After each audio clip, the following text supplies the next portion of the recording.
How to Marie Kondo your mind. Now, I'm not sure you're all familiar with Marie Kondo, but she is an organizational expert and one who talks about the art of creating beauty and clarity in your space in order to also help with mindset. Now, I don't know about you, but I know that often when I look around, my external space is often a reflection of what's kind of going on inside of my head.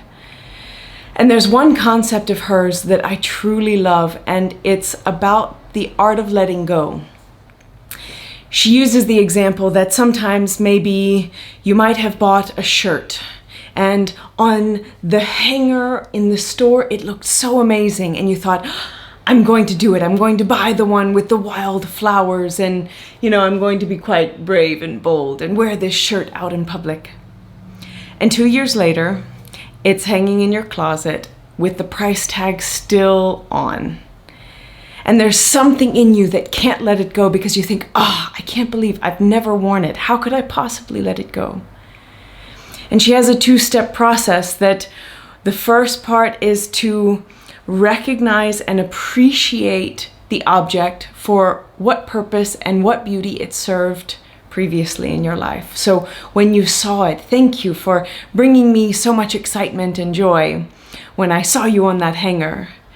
And now I allow myself to release this because it's no longer sparking joy. And she uses that word, it sparks joy. Now, that works very well for clothing, but it can also work well for thoughts and beliefs. And guys, this is something that hit me really hard because I have a lot of beliefs that at some point in time served me very well. Maybe when I was young, they served to protect my little tender heart from, feeling uncomfortable in certain situations. It gave me certain mechanisms to deal with stress and fear and anxiety as I was growing up. But now, as I reflect on them, they no longer serve me. Those belief systems no longer spark joy and bring energy into my life. Instead, they take me further away from my actual goal. So that's what I would like to leave you with today. What belief systems, what habits, what patterns, what thoughts have perhaps served you very well in the past?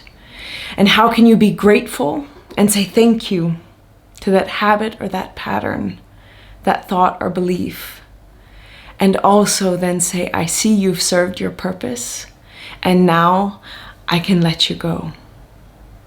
And see what kind of energy and space that opens up for new, fresh, consciously desired activities and actions in your life.